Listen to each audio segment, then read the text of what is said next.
When the paramedics found her, the doctor said she had 4 minutes to live. It was not an exaggeration, it was a medical fact. Just 240 seconds was all that separated Irene Flores from a silent, lonely death on a cold garage floor. The same man who once put a ring on her finger, her ex-husband Levi, had used those hands to deliberately end her life. He had wrapped his fingers around her neck, applying a slow, crushing pressure until her vision went blurry and then completely black. He kept squeezing long after her body went still, holding on until the small, fragile blood vessels in her eyes burst, staining them a horrifying crimson. He pressed down until her heart gave one last weak beat and then stopped entirely. The first responders who brought her back to life kept calling it a miracle, repeating the word again and again. But Irene knew a terrifying truth that they could never understand. For women in her situation, there are no miracles. There is only the grim, draining reality of survival, and the dark knowledge that the men who hunt you will always come back to finish what they started. What she did not know was that her brush with death had just ignited a war, and the man who was about to fight that war was a predator far more clever and ruthless than her husband could ever be. This is a story about real power, the only thing that can truly keep you safe. You need to keep listening to discover how she finally got it. This story will teach you the hardest truth about survival. When the system fails you, real protection doesn't come from a piece of paper. It comes from refusing to stay silent. If you've ever felt trapped, blamed yourself for staying, or wondered if escape was even possible, this story holds answers you desperately need to hear. This story holds a lesson that every woman deserves to hear. You are not weak because you stayed. Abusers like Levi take years to perfect their methods of control. Your only task is to make that one first move. A single phone call, one signature on a document, one moment where you believe you are worthy of safety. That single act of bravery can be the start of everything. This story shows a hard truth that any woman who has felt trapped must eventually learn. When the systems you are supposed to trust let you down, true protection does not come from a pile of legal papers. It comes from raw, absolute power. The story you are about to hear teaches a difficult lesson that countless women have been forced to learn in silence. The system is not failing by accident. It is designed to let you down. Those costly pieces of paper, the restraining orders meant to be your shield, the police reports taken by officers who can barely conceal their disinterest, the empty assurances of lawyers who bill by the minute. None of those can stop a man who is certain that you are his property. He will see those court documents not as a barrier, but as a challenge he needs to conquer. But that terrible reality does not mean you are destined to fight your monster alone. Sometimes, a completely different kind of safety appears from a place you would never expect, from a secret world you did not know existed. And sometimes the only thing that can take down a vicious, obsessive predator is an even bigger, more strategic predator. If you have ever felt completely trapped, if you have ever called out for help only to be disbelieved, if you have ever been told to just walk away as if it were that simple, then this story is meant for you. Before we go on, I want to build a community here. Please, take a second to post a comment and tell me what part of the world you are listening from. And if Irene's struggle resonates with you, I would be grateful if you subscribe to this channel, because the story I have for you tomorrow will leave you breathless. Now, let us return to that critical moment, the instant that changed the course of her entire life. The hospital room was an overwhelming, sterile world of pure white. The very air she fought to breathe was thick with the smell of strong cleaners and sharp antiseptic, a constant, unwelcome reminder of how close she had come to death. The only sound in the heavy silence was the steady, rhythmic pulse of the heart monitor next to her bed. That mechanical beep did not sound like life returning. It sounded like a timer counting down the seconds of a future she had been violently denied. Every single breath Irene managed to draw into her lungs sent a fresh wave of burning pain through her broken ribs, a brutal punishment for the simple act of staying alive. But all of that physical suffering was just a quiet echo compared to the huge, crushing weight of one single thought. In this fight, she was completely, totally by herself. She had done everything she was told to do. She had carefully filed every single police report. She had faced him in court to get the restraining order. She had used money she did not have to hire an attorney, and only hours before Levi's attack, she had finally signed the papers to end their marriage. And not a single one of those actions had mattered at all. None of her efforts had prevented him from trying to kill her in cold blood. Her beautiful, vibrant auburn hair, the same hair she enjoyed styling each morning for the regulars at her coffee shop, was now a tangled, sticky mess, stiff with dried blood against the clean white hospital pillow. Her kind green eyes, which usually had a warm, resilient light in them, were now swollen completely shut, hidden behind an ugly mask of deep purple and black bruises that covered the side of her face. And the delicate skin of her throat was a terrible map of his attack. Dark, clear bruises in the exact shape of his fingers, a silent record of her last choking moments on the hard, cold ground. She was a living display of his rage, fighting for every breath, struggling to accept the impossible reality that she had somehow lived. In the damaged corners of her mind, a cold, familiar voice whispered a threat she had been fleeing for years. He will come back for you. He always comes back to finish what he starts. But what Irene could not possibly know was that the entire set of rules governing her life had just been changed forever.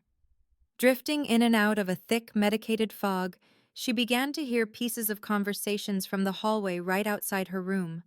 The voices she heard were not the soft, reassuring tones of doctors or the bright chatter of nurses. These were low, powerful voices.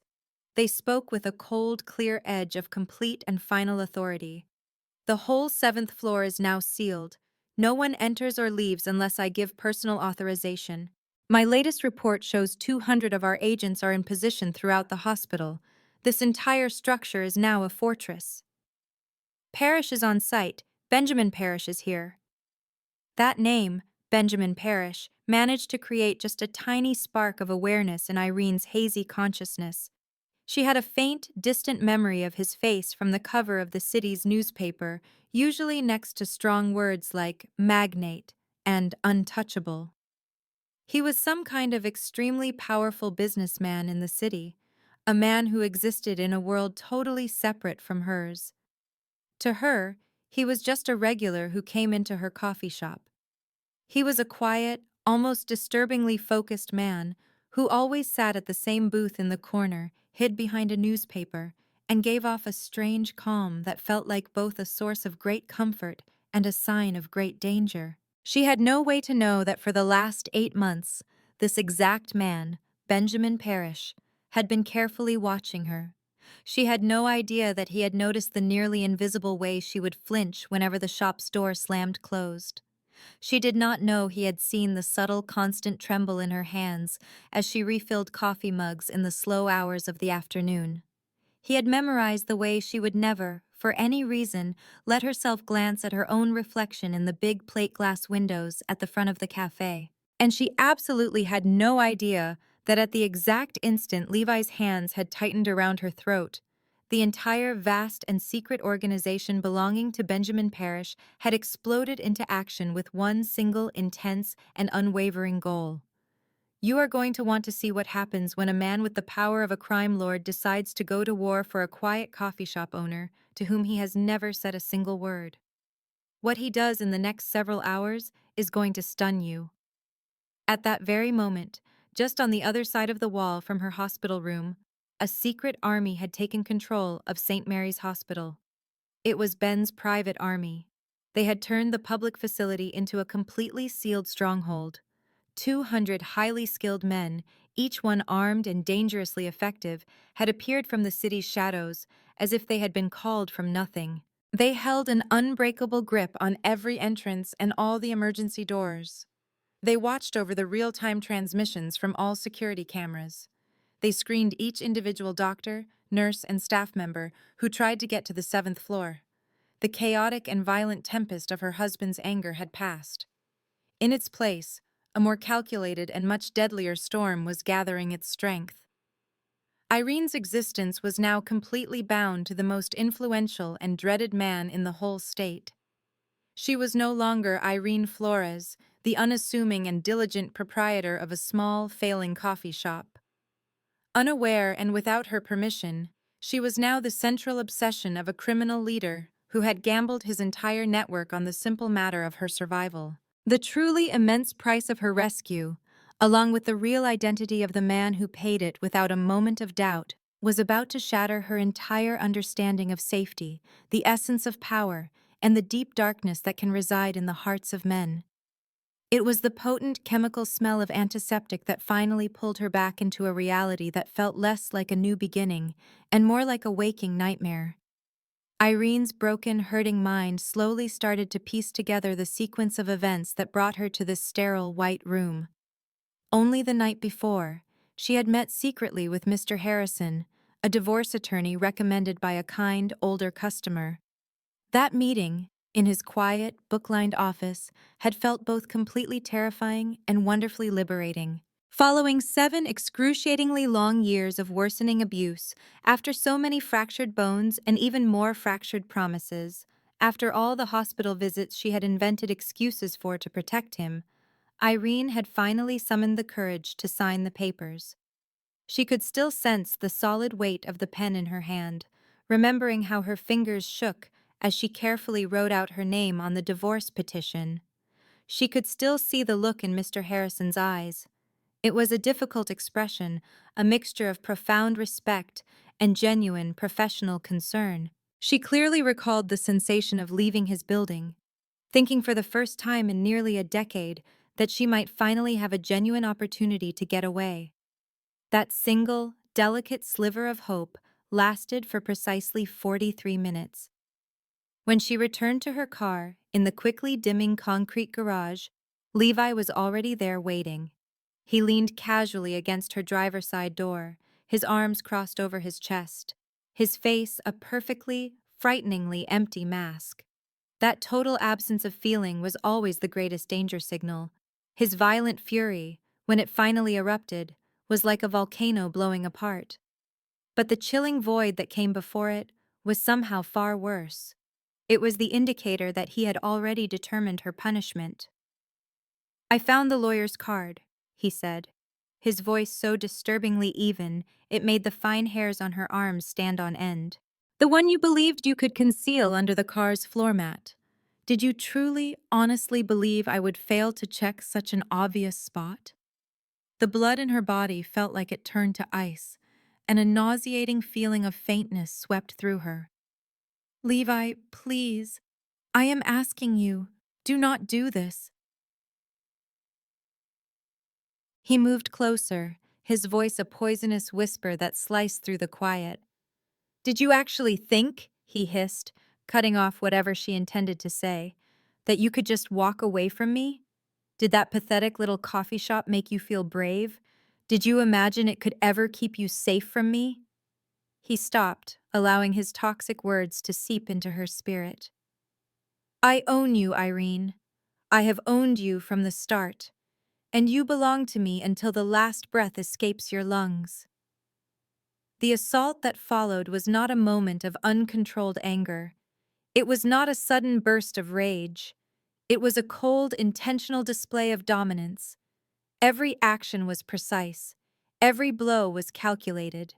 He was teaching her a lesson designed to break her will, crush her spirit, and ruin her body. He was not merely injuring her. He was systematically taking her apart, demonstrating with each agonizing moment that her life was not her own. He was making it clear that her dreams, her future, and her own body were his possessions and his alone. The very last thing she remembered was the terrifying, crushing pressure tightening around her throat. She recalled her world shrinking, her sight narrowing into a single disappearing point of light. She could make out the distant, faint sound of sirens, a hopeless cry that echoed from the faraway city streets. Now, awake in this barren, cold hospital room, a dreadful realization settled upon Irene with a cold finality. Even if she survived, even if all her broken bones healed and every terrible bruise vanished, Levi would come for her. He would track her down. He would never, ever give up. The restraining order she had celebrated was just a worthless sheet of paper. The divorce filing was only a set of words that gave her no real security. She understood now that the only thing on earth that could stop a monster like Levi was power. It needed to be a pure, absolute, and overwhelming power that he would not dare to challenge. But how could a woman like her, a woman with nothing left, ever manage to acquire that kind of force? Keep listening, because the person who can answer that question is just about to walk into her hospital room. Two people maintained a silent, formidable watch by her hospital bed. One was stationed to her left, the other to her right. The first was a woman, tall with an incredible elegance. Her dark business suit fitted with a perfection that spoke of great wealth. Her name was Carrara. Everything about her, from her perfectly manicured nails to the cold, assessing light in her eyes, communicated that she was much more than a mere assistant. The second person was a man of immense build, positioned by the door as if he were sculpted from a single giant block of granite. His stance was rigid, his frame completely still, yet his eyes were never at rest. They surveyed the hallway with a sharp focus that could only come from years spent in a special military force. Neither of them spoke to Irene. They did not attempt to calm her or give her any comforting words. They offered no explanation for their quiet vigil. When hospital employees entered the room to perform their usual duties, they did so with a rushed, anxious haste. Their gazes were fixed on the white floor tiles, and they refused to look up. They sidestepped any effort at small talk. The nurses did not ask Irene about her discomfort or her condition. They simply performed their tasks with hands that shook slightly, and then they fled the room as if they were startled prey escaping a predator's domain. Even through the dense, pulsing haze of pain that enveloped her thoughts, Irene started to realize that something was terribly wrong. The flowers on the other side of the room were not a cheerful, inexpensive arrangement from a considerate friend. They were magnificent, pure white lilies, placed by an expert in a heavy crystal vase that probably cost more than her rent for a whole month. And the two men who stood guard outside her door were not the usual tired, out-of-shape security personnel who worked the late shift. They stood like statues, their piercing eyes scanning the empty hall with a lethal, predatory intensity. Their quiet, motionless presence served as a clear, unspoken vow of swift, brutal force against anyone who might be a threat. "You are awake, Miss Flores," Carrara finally spoke. Her voice was strangely level, utterly separate from the charged feeling in the room. "You are in St. Mary's Hospital. Your condition is now stable. I need you to understand that you are completely safe with us now." "Safe?" The word was a painful whisper from Irene's damaged throat. Each sound felt like swallowing razor blades. "Safe from what? The police caught him. They arrested Levi, didn't they?" Carrara gave the smallest possible nod. "The authorities currently have Mr. Donnelly in custody," she said. Her voice was level, as if she were talking about the forecast. "But there are threats the legal system cannot handle. The man who arranged for your safety and medical care does not deal in temporary fixes. He believes in final solutions." A cold dread, far worse than any physical pain, started to creep through Irene's body. Final solutions. The words filled the quiet room with a heavy, unspoken terror. What did she mean by that? As Irene's mind raced to identify this strange and powerful protector, the entire atmosphere in the room changed. The door opened with a faint click. The huge guard who stood like a statue near the window snapped to attention, his entire frame growing even more rigid. Carrara, who had been the image of calm control, stood up straight. She turned toward the door with an immense show of respect, the kind you would give to a king. A man stepped inside. He was tall, and the dark, perfectly fitted suit he wore did not manage to hide the solid muscle of his powerful build. He moved like a panther, a silent and fluid predator. He seemed out of place in the clean room, but he controlled the very air inside it. His hair was the black of a night with no moon. His jaw was a hard, sharp line. His entire being radiated a dangerous skill that could only come from a life of violence. But it was his eyes that seized her attention and refused to let go. They were a shocking, piercing ice blue, and they locked onto Irene with an intensity that felt like it was stealing the air from her lungs.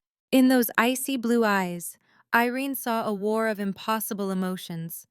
Cold, murderous anger battled an overwhelming tenderness. A sharp, calculated mind fought against a desperate, consuming worry. Then she recognized him. The realization hit her like a physical strike. She knew this man. It was him. It was Benjamin Parrish, the quiet, serious man who sometimes sat alone in her small coffee shop. She was in this hospital bed, a broken testament to the law's total failure to protect her. But this is not another story of failure. This is a story of how true power, the kind that operates above the law, can shield the helpless when all other defenses have crumbled. And you will want to hear how real, lasting justice is finally done. Benjamin started to walk toward her bed. Every step he took had the slow, measured confidence of a king inspecting his kingdom. It felt as if the hospital floor tiles and every person within these walls belonged to him. Carrara and the huge guard seemed to get smaller in his presence. They backed up against the wall, melting into the room's shadows until they were almost gone. They understood that their new role was to be silent, to be invisible, and to obey any command without question. He stopped at her bedside. His tall, powerful body cast a long shadow over her small, battered form. Under his intense gaze, she felt incredibly fragile and exposed. She was like a tiny, broken bird with shattered wings, lost in an ocean of white hospital linens, fighting for each painful breath. He made no move to touch her. He did not have to. The simple force of his presence was a physical thing, a solid barrier of authority that now stood between her and all the dangers of the world. His eyes moved slowly, taking in the ugly purple and black marks on her skin. His gaze lingered for a long, heavy moment on the cruel, dark shape of fingerprints that bruised her throat. For one quick heartbeat, the cold fury that had been on his face seemed to dissolve. It was replaced by something much more terrifying. It was a look of deep and dangerous compassion. If you have ever felt completely alone, abandoned by everyone, and wondered what it would feel like to have someone with endless power make you their only priority, then you must listen carefully. Because for the first time in her life, Irene was about to discover exactly how that feels. Irene. His voice was not loud, but it was a low rumble that seemed to absorb every other sound in the universe, leaving the room in a deep and profound silence. He did not ask her the pointless question of how she felt. He gave no empty words of comfort or false promises. Instead, he said one simple sentence that was about to change her life completely. "Your life of fear is done. I give you my solemn word. You will never again have a reason to be afraid." This was not an attempt to comfort her. It was a declaration of fact. It was a new law of her reality, spoken into existence by the sheer willpower of Benjamin Parrish. The entire world Irene had been forced to live in, a dark place defined by terror, pain, and utter helplessness, was now permanently gone. It did not matter if she was prepared for the shift, because her universe had just been fundamentally rewritten by the man who stood over her. He carefully lowered his large frame into the absurdly small plastic chair next to her bed, his sharp, piercing gaze never leaving her for an instant. The protective instinct that had been slowly growing inside him for months had now ignited into a focused and lethal purpose. Every bit of the incredible power he controlled, the kind of authority that made violent criminals shake at the sound of his name, now felt like a cheap and worthless object as he looked at the brutal proof of her pain. He saw the ugly, discolored bruises on her skin. He imagined the broken ribs under the thin hospital gown. He carefully examined the violent hand-shaped marks on her neck, and a rage so complete filled him that it felt like a perfect, cold calm. Benjamin Parrish was not a man of routine. His life was a controlled storm of violence, high-stakes gambles, and constant strategy. But Irene, the quiet, kind woman from the coffee shop, had become his only unexplainable exception to his own rules. His visits to Flora's coffee were never planned. Those visits were pure impulse, a sudden urge to get away when the immense pressure of his dark and violent life became unbearable. He never went to that coffee shop for coffee. He went for one single reason: to simply watch her be.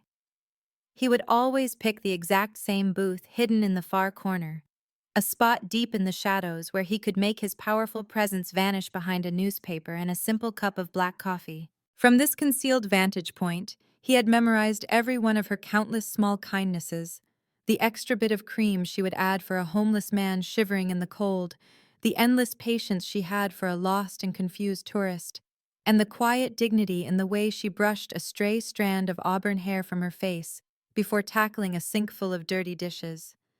He memorized how her smile could illuminate her whole face when a patron was kind to her. He knew that any ordinary person would see her and think she was delicate, someone who could be easily broken by the world's cruelty.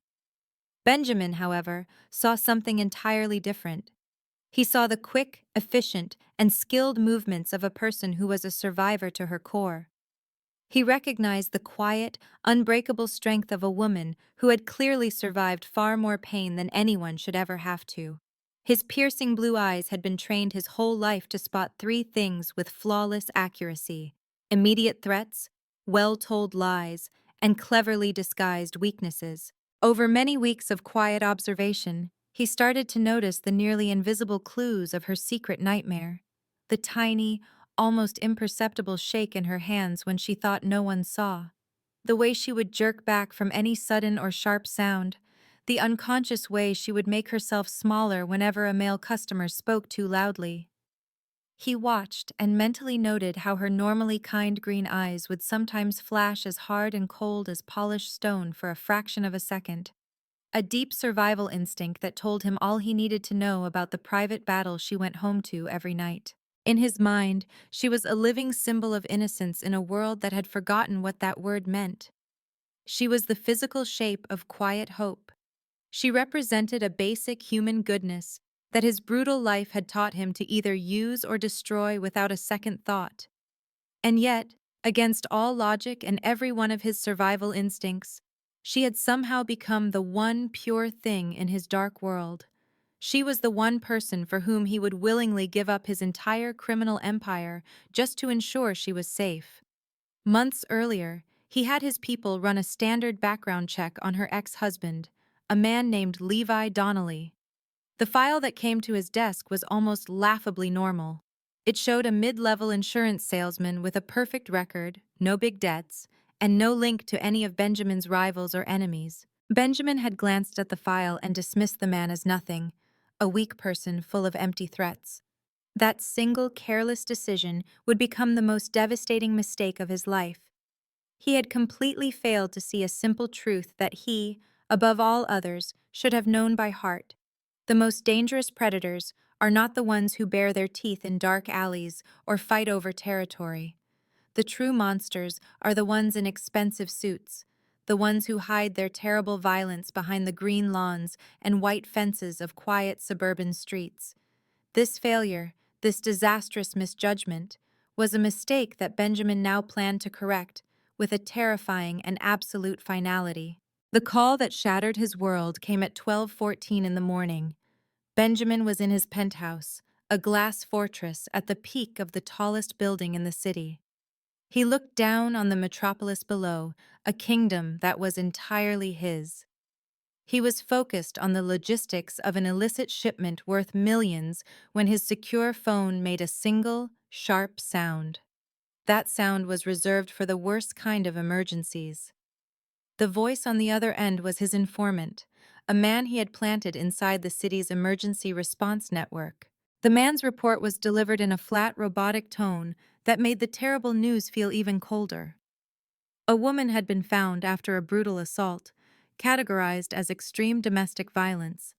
Her name was Irene Flores. Her official status was critical. The paramedics' initial findings listed severe trauma to her head and body, likely catastrophic internal bleeding, and a partially crushed trachea. They calculated she was less than 4 minutes from death when they arrived. The report concluded that her ex-husband, Levi Donnelly, was already in police custody. That information did not just damage Ben, it destroyed the iron control he had built over a lifetime.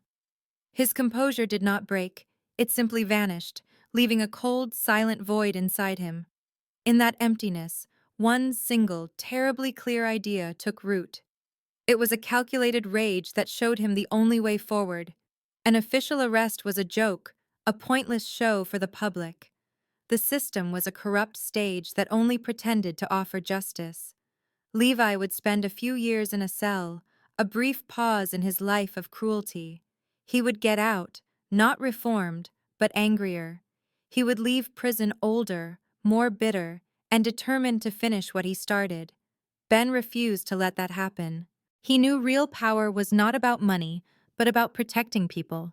He was about to demonstrate that lesson. You should listen closely, because this is what a man does when the system has failed. Ben did not speak louder. He did not shift in his seat. He calmly picked up his secure phone. He dialed a single number from memory, reaching Marcus, the most feared and competent man in his entire operation. Ben said only 2 words, his voice a quiet whisper that held the finality of a death sentence. It is time. The command was so soft, but so absolute, that Marcus, a man who stared down death without blinking, involuntarily took a step back. I want every asset active now, Ben ordered, his tone level and full of danger. Get 200 of our best people to St. Mary's Hospital. You have 60 minutes. I am ordering a complete lockdown of that hospital. Nobody gets in and nobody gets out without my personal approval. And Marcus, Ben continued, his voice turning to ice, start digging. I want every secret Levi Donnelly ever had. I want his money, his connections, his entire life dissected and brought to me by sunrise. What unfolded over the next few hours became a legend, a terrifying example of Benjamin Parrish's true influence. You need to understand, he was about to unleash a storm this city had never imagined. The response was not just fast, it was instant, brutally effective, and perfectly coordinated. Within moments, the entire vast machinery of the parish organization changed its focus. This was a hidden empire, a shadow superpower that controlled global trade routes, owned the region's construction business, and ruled the city's underworld. Now, the full force of that empire had a new, singular purpose. It was to shield one broken woman as she fought for her life in a hospital. The mobilization Marcus launched was a masterclass in logistics, executed in 3 flawless, simultaneous waves. The operation began with the Watchers, the first layer of an invisible web. 4 men in unmarked dark cars emerged from the city's shadows. They drove slowly, sliding into predetermined spots that gave them complete observation of the hospital and all its approaches. One man sat in the lobby, his face covered by a newspaper. Another kept watch from a car on the 3rd floor of the parking deck. A small group took over a booth at a coffee shop across the street, as others claimed lookout positions on nearby rooftops. These were not hired muscle. They were elite specialists in surveillance and psychological warfare. With silent, expert precision, they infiltrated the hospital's digital network, taking complete control of its security camera feeds. On their screens, they orchestrated a silent dance of deception, digitally altering camera views to steer nurses and orderlies away from sensitive locations. They were constructing a digital wall around the entire 7th floor, sealing it off from the rest of the building. The second wave was the infiltration unit. 6 operatives with perfect disguises and faultless counterfeit identification arrived in various emergency and service vehicles. They posed as paramedics with a patient, as auditors inspecting security protocols, and as technicians doing repairs. This cover let them move through the hospital's private corridors, securing every service hallway, utility access point, and maintenance shaft.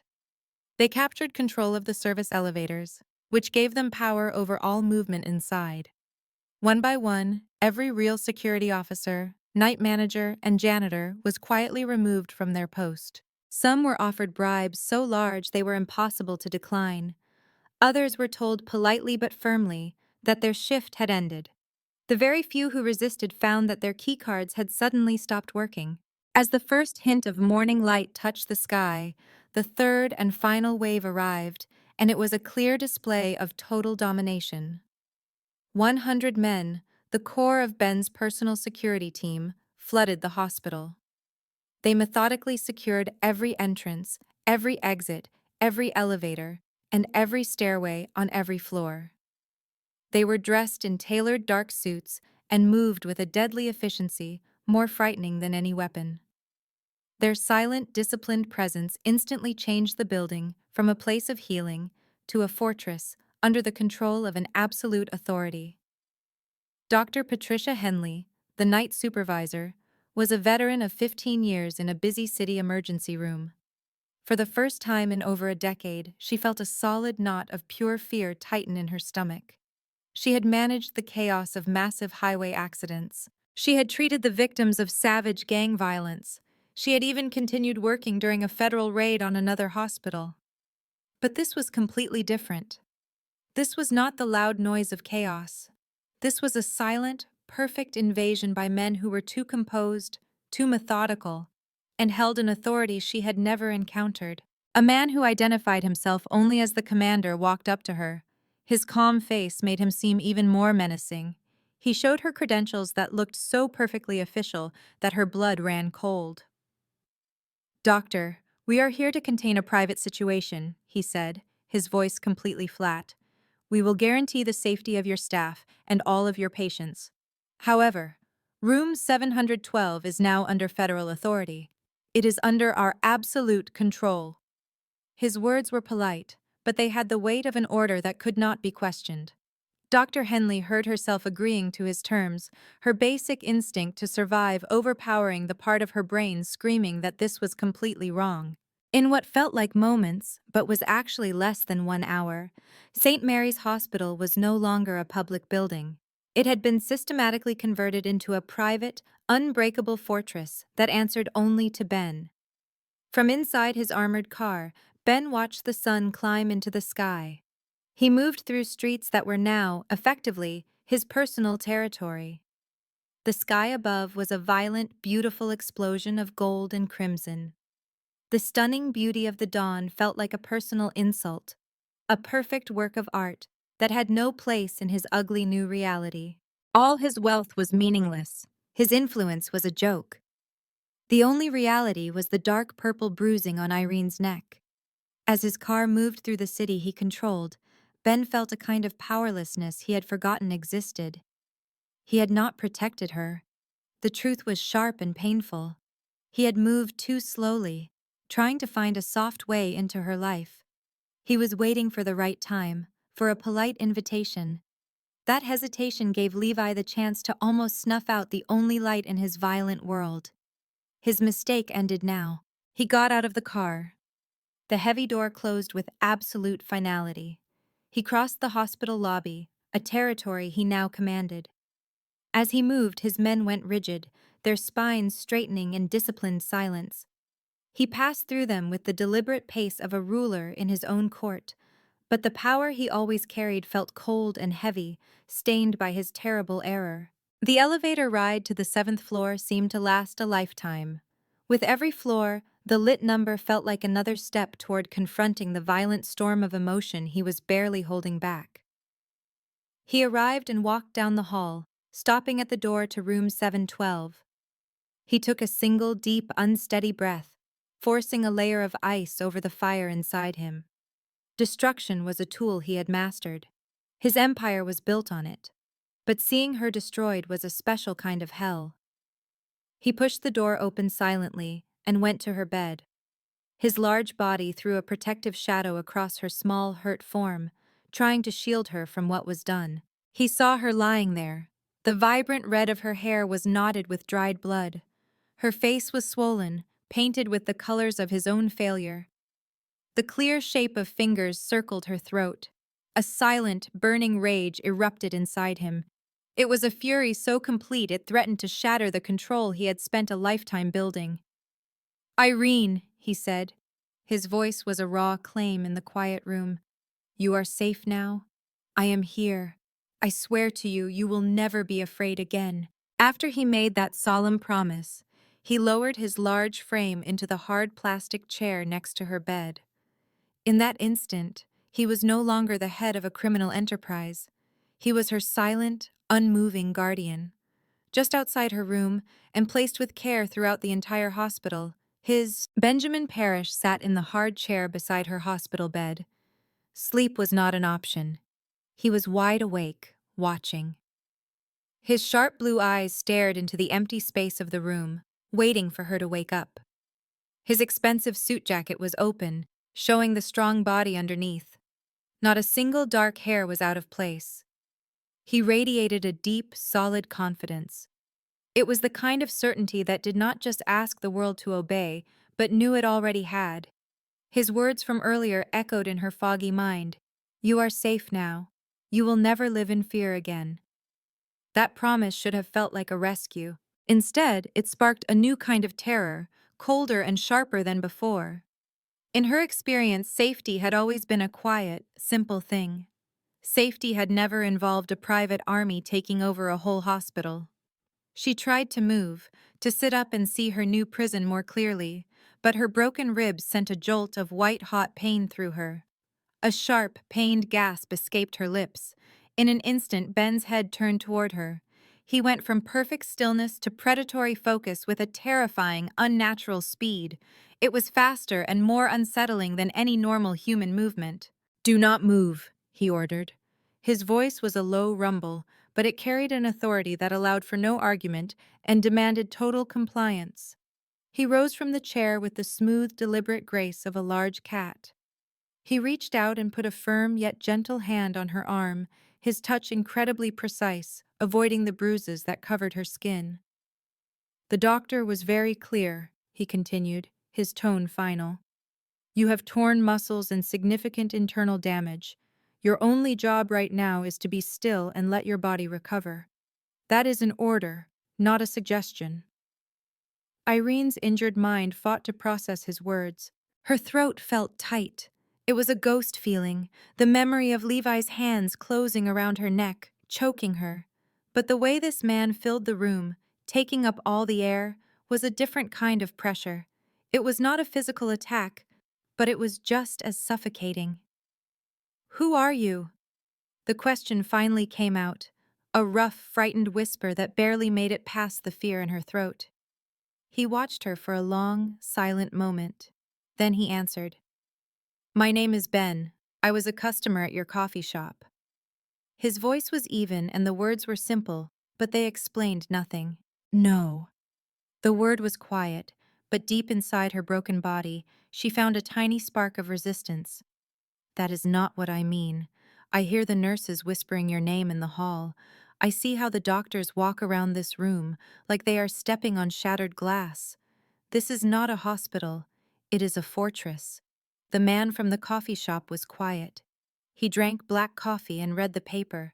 That quiet man does not have an army of 200 men. Ben did not try to deny it or lie to her. He simply walked to the window. With a slow, deliberate motion, he tilted the blinds. He softened the sharp morning light that was hitting her bruised face.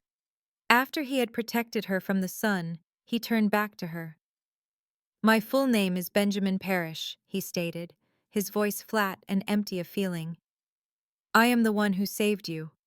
I am also the one who manages a large part of the unofficial business that happens in this state. The police have a very thick file on me. They call me a crime boss. The people who work for me call me the chairman. And you, Irene, you have only known me as your quietest customer. The pure honesty of his words did not just startle her, it hit her like a punch, knocking the breath from her body and leaving her unable to speak. Benjamin Parrish. Everyone in the city knew that name. Every single person had heard it. His name meant complete, total, and untouchable power. It was a name spoken in hushed tones, linked to hidden fortunes and terrifying stories of violence that never made the news. He was supposed to be a myth, a scary story for children, not a real man who sat in her coffee shop ordering black coffee. The small, fragile sense of safety she had started to feel moments ago soured into a thick, choking wave of horror. She understood now with perfect cold clarity. She had not been saved from a monster. She had just been claimed by a bigger, more powerful one. "You lead the Mafia," she whispered, the words a strangled, barely there sound. "I am a man with considerable influence," Ben corrected, his voice staying impossibly gentle, as if he were teaching her something. "I control a world of power that a pathetic man like Levi Donnelly could not even imagine. It is vital that you grasp this, Irene. He was less than 4 minutes away from ending you.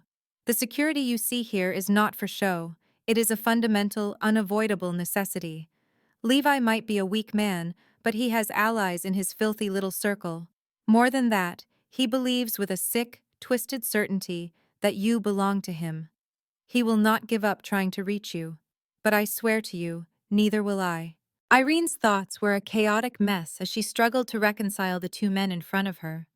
One was the quiet, gentle stranger who would sometimes give her a small, bashful smile over the top of his newspaper. The other was the absolute ruler of the city's entire criminal underworld, now standing guard over her hospital bed. Why? The word tore from her throat, thick with a raw and agonizing confusion. "Why are you doing all of this for someone like me? We don't know each other. I'm nobody. I'm just a woman with a small coffee shop who is trying to escape a violent, awful marriage." Ben moved back to the hard plastic chair but did not sit. Instead, he did something that left her completely breathless. He slowly and deliberately knelt on the cold, sterile hospital floor. The calculated movement placed his intense blue eyes directly on her level. The position should have made him seem smaller, less powerful. Instead, it did the very opposite. It made his focus on her feel sharper, more complete, and terrifyingly absolute. "It started months ago, just by observing you," he admitted, his voice lowering to a deep personal tone she had never heard. "In the world I live in, you were an exception, something that didn't fit. I watched you work from before sunrise until well after sunset. I saw the incredible dignity you maintained, even when you were so tired you could barely stand. Then I began to notice the little things, like the tiny, almost invisible way you'd flinch if a customer spoke too loudly, or how you always stood to avoid seeing your reflection in the glass." A muscle tightened in his strong jaw, a brief but clear signal of his profound anger with himself. "I knew you were suffering in some way, so I had my people look into Levi. The checks were superficial at first, nothing deep. The first reports came back clean, showing a sad but ultimately harmless man. That was my mistake. It was an arrogant, unforgivable error.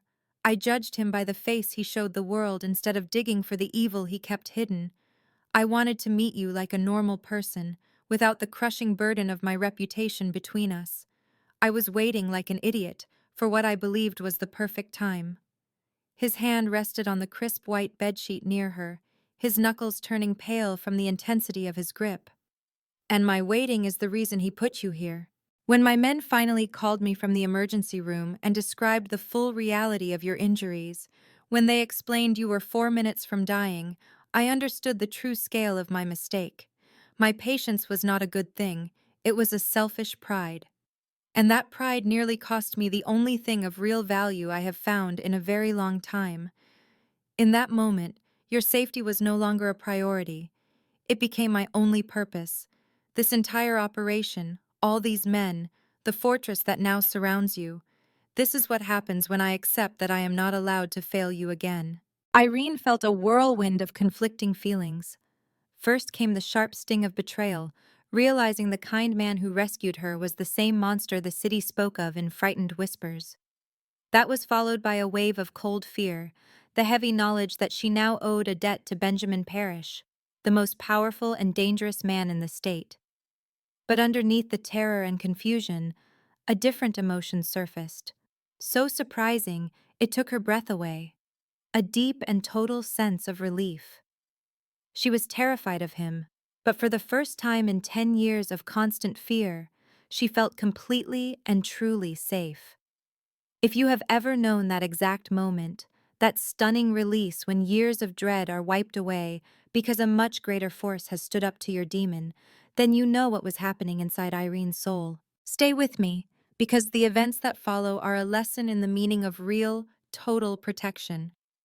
What about Levi? She finally asked, her voice so fragile it shook in the silent room.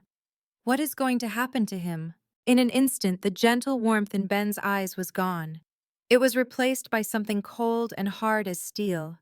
The predator she had sensed hiding beneath his calm exterior was now wide awake, and its silent, deadly presence seemed to make the very air in the room feel thick and hard to breathe. "The police have arrested him," he stated, his voice flat and empty of all emotion. "But the official legal system is a flawed tool. It has serious weaknesses. It works with a limited list of crimes and follows strict sentencing guidelines. It tries to measure out justice in the number of years a man spends in a cell."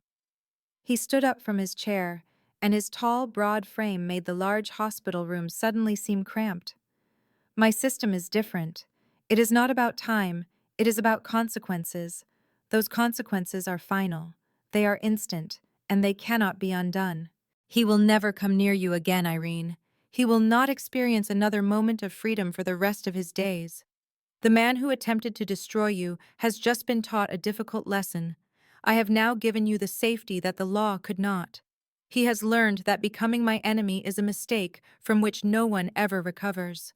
The horrifying weight of his words filled the room like a heavy smoke. Levi would not stand trial in a courtroom.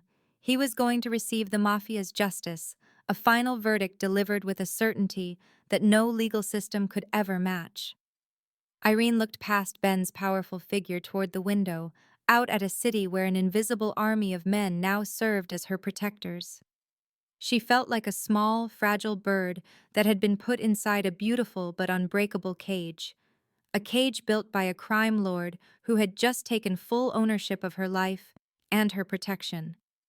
She was repulsed by the awful reality of what he was. But she could not escape the simple, undeniable truth. When the system and everyone else had let her down, he had appeared with both the infinite power and the absolute will to protect her. "I feel like I don't know who you are," she confessed, her words so soft they were almost swallowed by the silence. "Are you the gentleman who saved me from that alley? Or are you the merciless crime boss who controls this city?" "I am both," Ben answered with plain honesty. "But when it comes to you, Irene, I am only one thing: the man who will keep you safe, no matter what it takes. For now, that is the only thing you need to understand." He slowly reached his hand toward her, each movement careful and unhurried, giving her plenty of time to pull back if she wanted. His fingers touched the smooth skin of her jaw. The contact was warm and intensely possessive, but it wasn't romantic. It was a quiet, clear statement of his claim, not on her, but on her safety. "You need to rest and get better," he said, his voice becoming softer. "After you have your strength back, we can discuss what is next. I can give you my word that your future is now completely and forever secure." He pulled his hand away and returned to his chair across the room, taking up his post again as her quiet, watchful guardian. But this chapter of their story was far from finished. At that very moment, just outside her door in the sterile hallway, a new problem was unfolding that was about to change everything. Carrara moved through the room in complete silence. Her face was a pale, rigid mask of panic she fought to conceal. She went directly to Ben, leaned close, and spoke with urgent intensity. The words she whispered made his entire frame freeze, every muscle in his body locked tight. "Say that again," he commanded, his voice a low threat more terrifying than any scream. "A surveillance team caught a phone call," Carrara repeated, her own voice a hush. "Levi Donnelly used a phone inside the station. He called a man named Frank Mercer. They shared a prison cell. Mercer got out 6 months ago. He has a long record as a violent gun for hire." She breathed in, trying to stay calm. It was a short call. "Levi promised him $50,000 to finish the job he failed. He wants you eliminated tonight." A wave of cold shock washed over Irene. Even locked away, Even with 200 men standing guard over her, Levi was still trying to have her killed. If you are listening to this, some of you understand this feeling in your bones. It is the instant of pure, crushing despair when you know your abuser will never quit. They will not stop, no matter the obstacles, no matter how far you escape.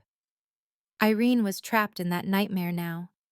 What she did not yet understand was that she was finally being guarded by a man with the power to make him stop for good.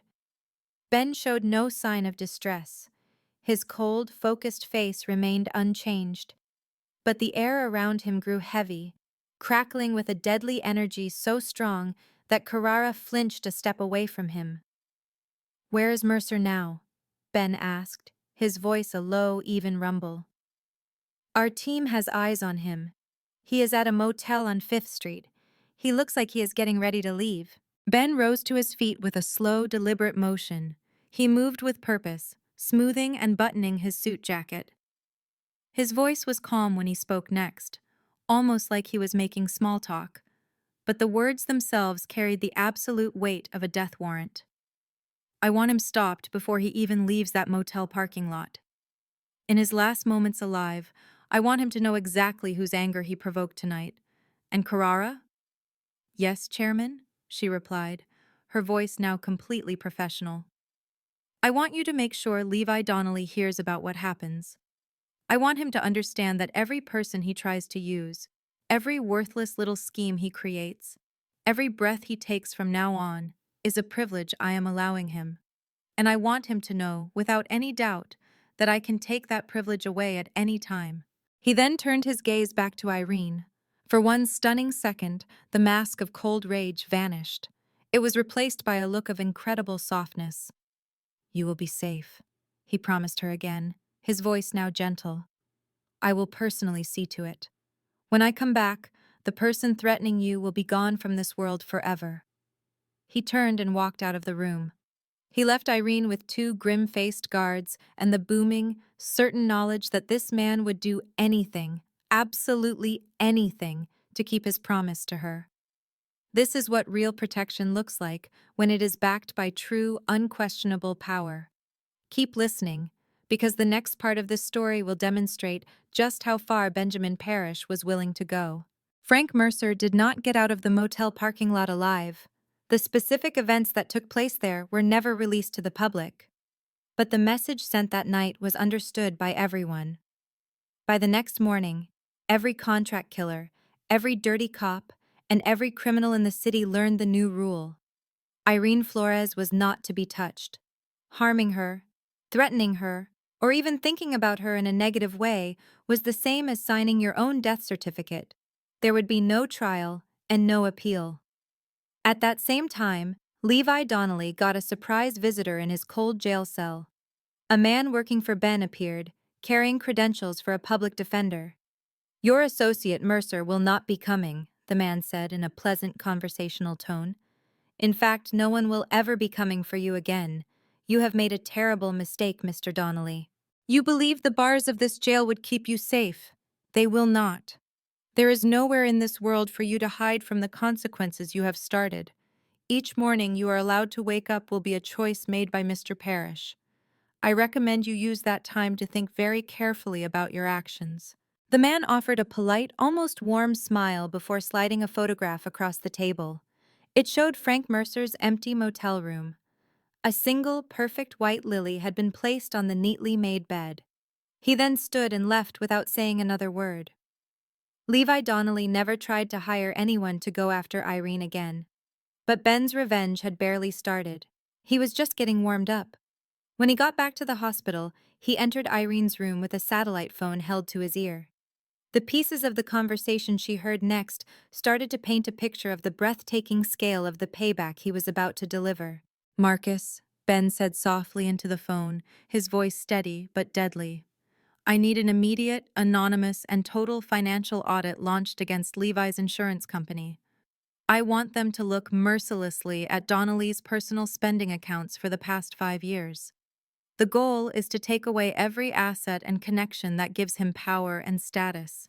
His entire professional life is to be taken apart, starting right now." He paused, listening to the person on the other end before continuing with his orders. Is it confirmed that our contact in the district attorney's office is ready to proceed? That is wonderful news. I want to be sure the charges against him are the most serious felonies possible. I want his record of breaking every single restraining order to be the main story in all the news. We are basically giving the police a perfect legal way to put him away forever. At the same time, we are giving the media a story that will permanently ruin his public image. Irene could only lay there and listen. She felt a mix of total awe and a deep, chilling fear. Ben was not just removing a threat. He was carefully and methodically erasing Levi Donnelly from existence, one piece, one relationship, and $1 at a time. As soon as Ben ended the call with Marcus, his phone rang again with another caller. Irene saw a storm brew on his face. His expression became harder and colder with each word he heard. "Read me the details from the new file," he commanded, his voice sharp and empty of any warmth. "I want you to concentrate on his history with other women. What did the deep background check find?" As he listened, his face became a mask of pure, controlled fury. "His fiancée in Chicago from 2018, he said, his voice dropping to a dangerous whisper. An anonymous call was made to the police about major property damage and an injury they called an accident. I need to find out why that case was dropped." He stopped, taking in the information. "Now tell me about the wife he had before Irene." Their divorce was quick. The settlement was unusually big, and a non-disclosure agreement sealed the records. "Your job is to find her. As soon as you locate her, I want you to give her a message from me. Tell her she is no longer trapped by that man's threats. Tell her she will have protection for the rest of her life." He ended the call with a firm click and gave Irene his complete attention. His blue eyes blazed with a fierce, protective light. "Levi Donnelly is not just a man who was cruel to his wife, Irene. He is much worse than that. He is a predator who has spent years getting better at hiding his terrible actions behind his money and legal intimidation. He has done this exact thing before, over and over again. He paid for the silence of his victims. He scared witnesses until they were too afraid to speak up. What you went through was not just a difficult marriage ending.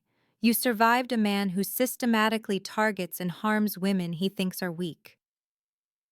For anyone listening to this story who has ever felt that terrible burden of blaming yourself, please hear this. If you ever asked yourself why you endured it, why you failed to leave, or why you felt so weak, then you must understand the truth Irene just learned. The weakness was never her fault. She was specifically targeted by an expert manipulator, a man who honed his cruel methods on many other victims before he found her. The shame she carried for years was a burden that did not belong to her. The raw, undeniable truth in Ben's statement hit Irene like an ocean wave, destroying the guilt she had built up for years. She had tormented herself with those exact questions countless times. How did I allow this to happen? Why lacked I the courage to leave? Now, in the stillness of the room, the real answer became painfully clear. Levi's anger was not random. It was a deliberate strategy. His techniques of control and cruelty were a performance he had perfected over many years of practice. She was never weak. She was systematically broken down and imprisoned by an expert predator. The heavy weight of shame that had crushed her for so many years finally started to lift from her spirit. In the emptiness it left, a cold, still, and righteous anger began to grow. "The settlement," she whispered, her voice barely audible as a long-buried rumor surfaced in her thoughts. "The enormous sum of money he gave his first wife. I recall it now. He claimed his parents lost their entire life savings, every penny of their retirement, in a failed investment." Ben gave a slow, serious nod of agreement. "He will pay for every single thing. This is not only about the suffering he caused you. This is for every woman he has ever destroyed. The courts will put him in a physical jail. My associates will make sure his own mind becomes a prison he can never escape, forcing him to see the faces of the women he tried to ruin for the rest of his days. That will be his real justice." In the next 72 hours, Benjamin's vow of revenge was carried out with the cold precision of a surgical strike. Every move was perfectly timed to cause the most damage. The full financial investigation he initiated tore through Levi's professional life, revealing a long-standing pattern of illegal activity. The investigators found years of systematic theft from his own company and a bold pattern of fraudulent expense claims. The consequences were immediate and severe. In under 48 hours, Levi was without a job. He was not simply let go, he was fired for serious misconduct, leaving a permanent mark on his career that ensured he could never work in that field again, with no severance pay. His public humiliation started with one anonymous message sent to major news organizations. The information detailed a convincing and troubling pattern of domestic violence connected to a well-known local insurance executive. In a matter of days, Levi Donnelly's image and name were all over local news broadcasts and websites. The situation exploded when his first wife consented to a televised interview, finally freed from the legal agreement that had kept her silent. A group of lawyers, secretly paid for by Ben, had successfully voided the non-disclosure contract she was made to sign. At the same moment, his financial world was deliberately dismantled. Every one of his bank accounts was frozen due to the official criminal inquiry. His house went straight into foreclosure. The circle of people he considered friends, his work colleagues, and even his family started to pull away, leaving a growing void of isolation that left him completely on his own. Confined within a bare jail cell, Levi Donnelly was at last forced to face the formal accusations against him: attempted murder, assault with a dangerous weapon, and felony intimidation of a witness. As he awaited the start of his trial, a dreadful and complete clarity settled over him. He knew, much too late, that he had antagonized a person he could not threaten, could not buy, and could not evade. His entire life was built on his power to manage and influence others, but that influence had been taken from him. He had directed all his fury and malice toward breaking one woman. By doing this, he had unknowingly invited a much stronger and more menacing force into his world. Irene observed all of this from a secure location, seeing the total demolition of Levi's life. She watched the first news stories from her hospital bed, and then from the peaceful safety of a private recovery center that Ben arranged. In time, she relocated to an elegant, high-security apartment that he provided. A large part of her was still very intimidated by Ben. She was unsettled by the vastness of his power, the shadowy circles he moved in, and the detached skill with which he administered justice. Yet, she could not deny a single powerful truth. For the first time in over 10 years, she could actually breathe. For the first time since she became Levi Donnelly's wife, she could go to sleep at night without the sickening terror that this would be the time he would finally manage to kill her. The constant crushing anxiety that had been the background noise of her existence had disappeared. It was just gone. Something new had taken its place, a deep and powerful consciousness of the dangerous man who had made her safety his own personal goal. She was starting to see that his ability to be violent was not a danger to her. It was a form of protection. It was a powerful weapon aimed outward, poised to protect her from anyone who would ever try to hurt her again. And inside the safety of his protection, Irene started to find a feeling she believed she had lost forever. She discovered a real and profound sense of calm. 3 weeks after she was discharged from the hospital, Ben came to her new home. When she carefully opened the door, he was there in the hall, and for the first time she could remember, he looked uncertain, almost nervous. His usual presence of complete authority was gone, replaced by a quiet vulnerability. "I have something I must explain to you," he started, his voice more gentle than she had ever known it to be. "It is something I should have been completely truthful with you about right from the beginning of all this." Irene's entire body tensed, her muscles knotting as she prepared for another shocking piece of news. "I did not get involved to help you with any thought of being rewarded," Ben went on, his intense blue eyes fixed on hers. "I chose to help you because, after so many years spent in a dark world, you were the only real bit of light I had ever seen. I saw you from a distance, watching you struggle with all your might just to survive, to keep your little coffee shop afloat while you dealt with such an immense private pain.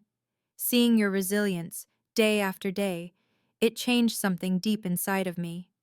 He took one slow, measured step forward, closing the distance between them. I know that my world is a frightening place for you. I have no false ideas about the person I am or the life I have lived. But it is very important for me that you realize this. No matter what you choose to do now, no matter what kind of future you want, my protection will always be with you. Whether you decide to make a new life for yourself here, or if you choose to go somewhere far away from me to start fresh, you will be kept safe. That is my absolute promise to you. There are no strings attached. There is no hidden price. Your security is not a debt for you to repay. It is, and has always been, simply what you are entitled to. Irene looked at the man in front of her, a living contradiction who had delivered both fear and deliverance to her doorstep. He was a force of retribution, a true monster to those who crossed him, but he had also been her most devoted guardian. She experienced a deep internal change, a transformation so significant she knew she would never be the same again. With a voice made steady by a new sense of honesty, she began to speak. I have no idea what my life is supposed to look like from now on. She released a short, tired sigh. I cannot even fathom if a person such as myself could belong in your world, or if that is something I would ever want. He nodded, his face showing gentle understanding. That is an entirely reasonable thing to feel. She met his gaze, her own eyes now free of the terror that had once shaped her. But I do know one thing for certain, she continued. For the very first time, someone fought for me. Someone saw the complete nightmare I was in and refused to ignore it. Someone made sure that the man who tortured me could never hurt me or anyone else ever again. Benjamin Parrish, no matter what else you may be, you are the one who did that. You did not simply rescue my life, you returned it to me. That is something I will hold in my heart for as long as I live. She did not offer him a simple declaration of love. She did not give him empty forgiveness for the dark things he had done. What they shared in that moment was something much more real and powerful. They both acknowledged a harsh truth of the world. Sometimes, the only thing that can save an innocent person from being destroyed is another kind of darkness. It is a darkness that, when it matters most, chooses to protect instead of to harm. Thank you for following Irene's entire story to its powerful end. Her fight and her final victory have a lesson that I hope you always remember. No one, for any reason, should ever be made to live a life trapped in fear. The very institutions you are taught to trust will not always be able to save you. Those pieces of paper from a court, those legal documents, those official words of comfort from police, they often become useless when you face a predator who is certain that you are his property. But that difficult truth does not mean that you are without friends or without a reason to hope.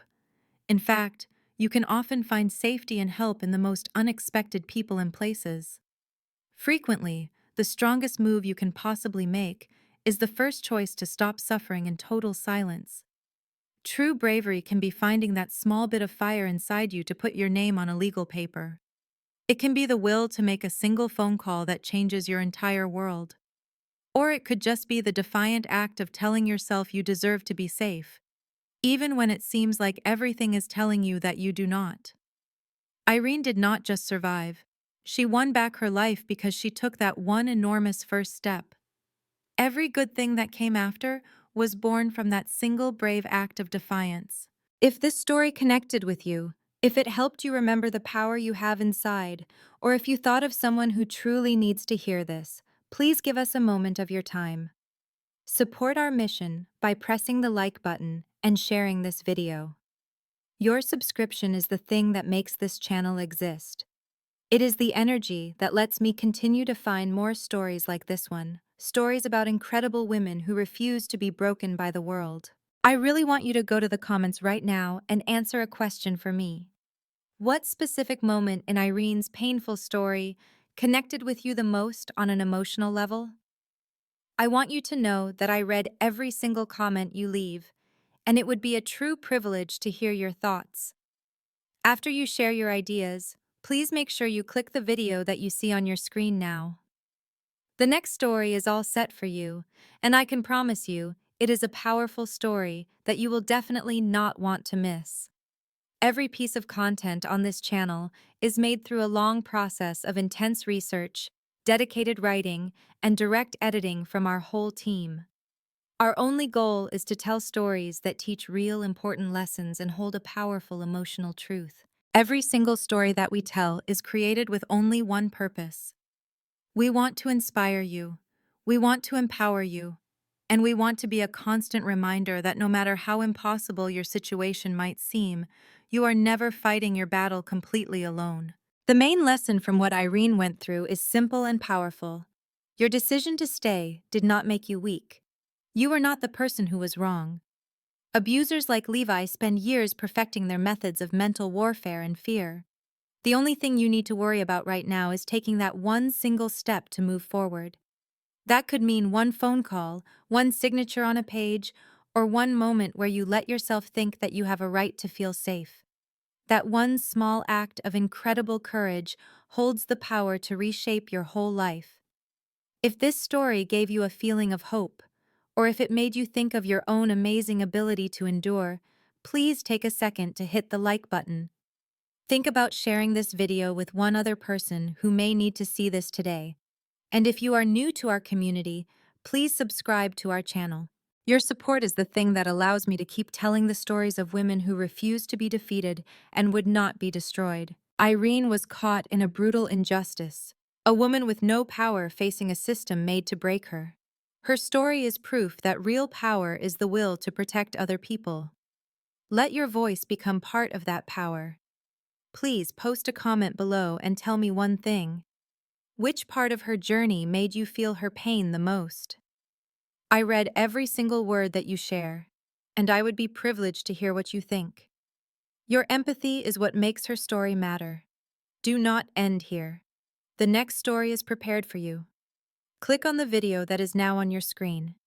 I am telling you the truth when I say you do not want to miss what comes next. We understand that life can seem terribly unfair, and it can leave good people feeling worn out and totally alone. This channel was created to fight that feeling of darkness. We are certain that stories can be a type of protection. Every video here is made with a specific purpose by our whole team. Each story comes from detailed research, careful writing, and close editing. We do all of this to give you important stories that have real emotional power and lessons you will never forget. We build every video to give you inspiration, to give you strength, and to be a steady reminder that no matter how bad your own life may seem, you are never truly by yourself. This story was meticulously researched, written, and edited by our team to provide real substance and valuable lessons. Every narrative on this channel is created for one reason: to give you inspiration, to give you strength, and to remind you that no matter how hopeless your situation seems, you are never really on your own.